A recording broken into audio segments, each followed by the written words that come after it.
ఉమ్మడి పశ్చిమ గోదావరి జిల్లాలో వర్షాలు కలవరపెడుతున్నాయి. మరోపక్క పోలవరం వద్ద గోదావరికి వరద ఉధృతి క్రమంగా పెరుగుతుంది. మరిన్ని వివరాలు మా ఏలూరు ప్రతినిధి రాంబాబు అందిస్తారు.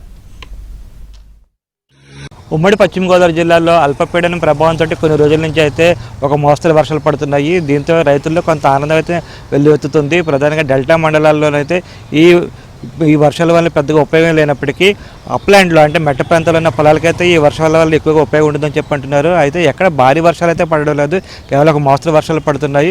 అదే సమయంలోనే ఎగువను కురుస్తున్న తెలంగాణ ప్రాంతాల్లో కురుస్తున్న వర్షాల వల్ల అయితే పోలవరం ప్రాజెక్టు గోదావరి నదిలోకి అయితే భారీగా వరద నీరు వచ్చి చేరుతుంది. దాంతో అధికారులు అప్రమత్తమయ్యారు.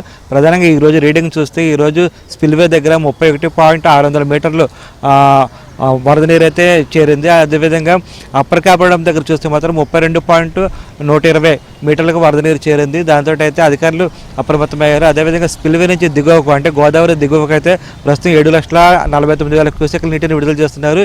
ఇంకా నీటి విడుదల ప్రమాణాలు పెరిగే అవకాశం ఉందని చెప్పేసి ఇరిగేషన్ అధికారులు చెప్తున్నారు. ఎందుకంటే క్యాచ్మెంట్ ఏరియా అంటే గోదావరి క్యాచ్మెంట్ ఏరియాకి ప్రధానంగా శబరి అదేవిధంగా మున్నేరు నదులు చెప్తూ ఉంటారు.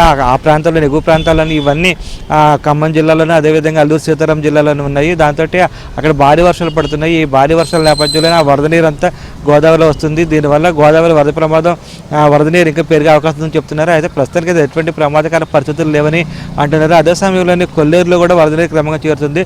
దానికి ముఖ్యంగా ప్రధాన కారణం గుంటూరు కృష్ణా జిల్లాలోని గత 2 రోజుల క్రితం అయితే భారీ వర్షాలు పడ్డాయి. ఆ నీరంతా సరే బుడమేరు ద్వారా కొల్లేరులోకి వస్తుంది. కొల్లేరులో అయితే ప్రస్తుతం పూర్తి స్థాయిలో నీటి మట్టం ఉంది, కానీ ఎక్కడా ప్రమాదకర పరిస్థితులు అయితే లేవు. వాతావరణం ప్రకారం చూస్తే మాత్రం ఈ వర్షాలు పూర్తిగా నెమ్మదించే అవకాశం ఉంది. ఎందుకంటే నిన్నటితో పోలిస్తే ఈరోజు అయితే పూర్తిగా వర్షాలు తగ్గుముఖం పట్టాయి. నిన్న మాత్రం కాస్త చిరుజల్లులు కురిశాయి. ఈరోజు ఉదయం నుంచి అయితే అసలు ఎటువంటి జల్లులు కూడా లేదు. అప్పుడప్పుడు మాత్రం చిన్న జల్లులు అయితే పడుతున్నాయి. దీంతో వాతావరణం పూర్తిగా తగ్గిపోయాయి. వాతావరణ పరిస్థితులు పూర్తిగా వర్షానికి అయితే అనుకూలంగా లేదని చెప్పేసి అధికారులు అయితే చెప్తున్నారు. మొత్తం మీద అయితే ఉమ్మడి పశ్చిమ గోదావరి జిల్లాలో మాత్రం వర్షాలు కొంత కలవరపెట్టే విధంగానే ఉన్నాయని భావించాల్సి ఉంటుంది. Video journalist Venkateswara Rambabu, ABN Andhrajyothi, Eluru.